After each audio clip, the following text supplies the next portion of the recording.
Hello friends, आप सबका स्वागत है आपके चैनल लर्न स्किल्स में। तो आज हम देखेंगे माइक्रोसॉफ्ट एक्सेल में अलग-अलग तरह के एरर्स और उनको कैसे ठीक किया जाए ये भी सीखेंगे। तो आइए शुरू करते हैं। सबसे पहले हम डिवीजन एरर देखते हैं। ये एरर तब आता है जब हम किसी नंबर को 0 से डिवाइड करते हैं या फिर हम किसी नंबर को ब्लैंक से डिवाइड करते हैं, या फिर ये एरर तब आएगा जब हम किसी फंक्शन में 0 से डिवाइड करेंगे। जैसे कि हम यहाँ पर एवरेज निकाल रहे हैं अगर उसकी वैल्यूज 50 से ज़्यादा है, क्योंकि हमारे पास दिए हुए डेटा में एक भी वैल्यू 50 से ज़्यादा नहीं है, इसलिए हमारे पास यहाँ पे डिवाइड बाय 0 का एरर। इस एरर को ठीक करने के लिए हम किसी नंबर से डिवाइड करेंगे तो ये एरर ठीक हो जाएगा, या फिर ब्लैंक सेल में हम कुछ वैल्यू लिख देंगे तो ठीक हो जाएगा। और हमें ये ध्यान रखना होगा कि जब भी हम एरर इफ यूज कर रहे हैं तो हमारी कंडीशन कम से कम एक सेल में जरूर फुलफिल हो रही है। अगला एरर है नेम एरर। नेम एरर तब आता है जब हम कोई फंक्शन यूज करते हैं और अगर उस फंक्शन की स्पेलिंग गलत लिखते हैं तो मिलता है। जैसे कि हमें सम निकालना था बट हमने सम फंक्शन की स्पेलिंग गलत यूज की तो हमें नेम एरर मिला। नेम एरर को ठीक करने का सिर्फ एक तरीका है कि हम फंक्शन की सही स्पेलिंग लिखें। जैसा कि ये ठीक हो गया। अगला एरर है NA एरर, यानी कि डेटा मिसिंग एरर। मान लीजिए हमारे डेटा में कुछ NA मौजूद है और अगर हम उसका सम निकालेंगे उस डेटा का तो हमें डेटा मिसिंग एरर मिलेगा। इसी तरह से अगर हम VLOOKUP का यूज कर रहे हैं और जिस डेटा पे हम VLOOKUP लगा रहे हैं उस डेटा में हमारा सर्च क्राइटेरिया नहीं लाइक करेगा तो भी हमें NA मिलेगा। जैसा कि हम यहाँ पे VLOOKUP को यूज करके सुशी डिश का प्राइस निकाल रहे हैं। क्योंकि सुशी हमारे दिए हुए डेटा में नहीं है, इस वजह से हमें डेटा मिसिंग एरर मिला। डेटा मिसिंग एरर को ठीक करने का एक तरीका है कि हम अपने डेटा में से मिसिंग वैल्यूज हटा दें, और जब हमें यह एरर VLOOKUP में मिल रहा है तो या तो हम अपने डेटा में सर्च वैल्यू डाल दें, यानी कि सुशी हम अपने डेटा में मेंशन कर दें, और या तो हम इफ एरर का यूज करके एक डिफॉल्ट वैल्यू अपने फंक्शन में दे दें, जिससे जब हमारा सर्च क्राइटेरिया मैच नहीं करेगा तो हमें वो डिफॉल्ट वैल्यू मिल जाएगी।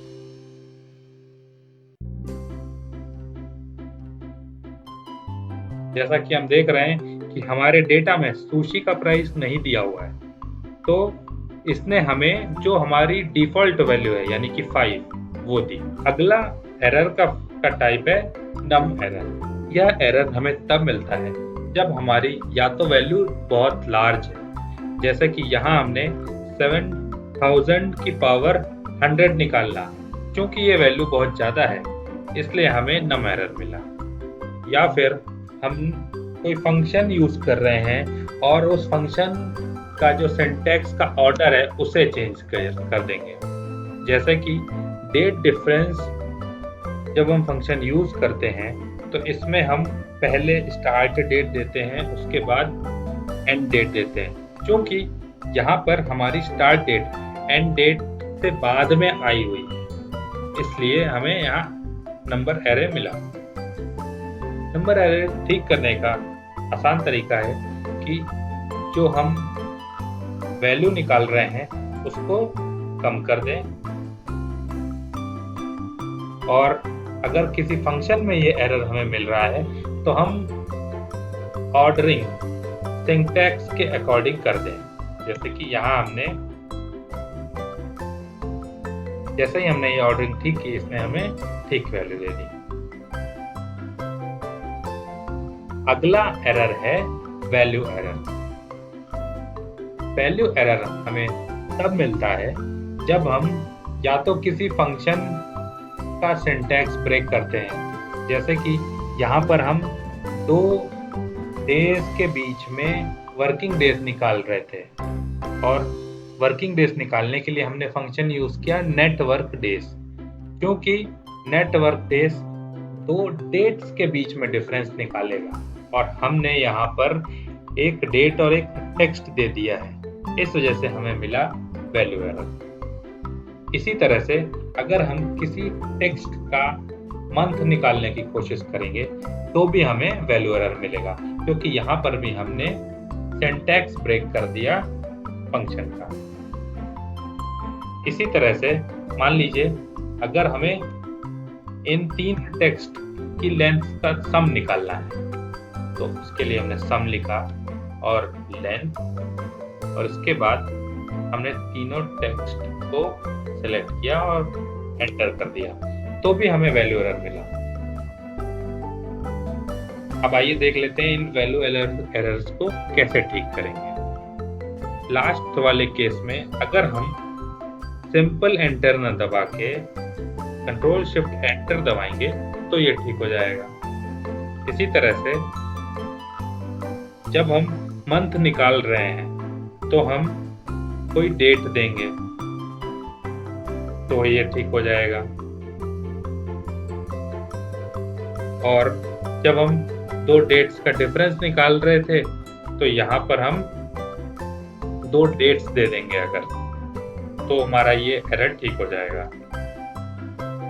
अगला एरर है रेफरेंस एरर। रेफरेंस एरर हमें तब मिलता है जब मान लीजिए हमने पहले किसी रेंज में कोई फंक्शन लगाया था और वो रेंज हमने डिलीट कर दी, उस केस में हमें रेफरेंस एरर मिलता है। जैसे कि मान लीजिए हमने यहाँ सम किया था H6 से लेकर H8 और अब हम अगर ये 8th रो डिलीट कर देंगे तो देखिए इसने हमें रेफरेंस एरर दिया। इसको ठीक करने का एक आसान तरीका है कि जो हमने रेफरेंस दी हुई थी उसको हम अगर ठीक कर देंगे तो ये हमें ठीक वैल्यूज देगा। अगला एरर है नल एरर। नल एरर तब मिलता है जब हम किसी फंक्शन को लिखते वक्त उसकी रेंज में गलती से ब्लैंक स्पेस दे देते हैं। जैसे कि मान लीजिए हमें सम निकालना था और 10 के बाद कॉमा लगा के हमें 20 लेना था, पर हमने कॉमा की जगह स्पेस दे दिया और 20 दे दिया, तो इसने हमें नल एरर दिया। नल एरर को ठीक करने के लिए हम अगर सिंटैक्स है अपने फंक्शन का वो ठीक कर दें तो ये ठीक हो जाएगा। लास्ट टाइप का एरर है वैल्यू फिट एरर, यानी कि हमें कुछ इस तरह का एरर दिखेगा हैश का। यह एरर तब आता है जब हमारी दी हुई वैल्यू सेल में फिट नहीं होती। इसको ठीक करने का आसान तरीका है अगर हम जो कॉलम है उसकी विड्थ इंक्रीज कर देंगे तो ये एरर ठीक हो जाता है। इस वीडियो में बस इतना ही। अगर आपको ये वीडियो पसंद आया तो इसे लाइक कीजिएगा, चैनल को सब्सक्राइब कीजिएगा और अपने दोस्तों के साथ शेयर कीजिए। अगर आपको एक्सेल से जुड़े और टॉपिक के बारे में जानना है तो आप प्लेलिस्ट में देख सकते हैं, और अगर वो प्लेलिस्ट में नहीं मौजूद है तो आप नीचे कमेंट्स में मेंशन कीजिएगा। हम जल्द से जल्द उस टॉपिक से रिलेटेड एक वीडियो अपलोड करेंगे। धन्यवाद।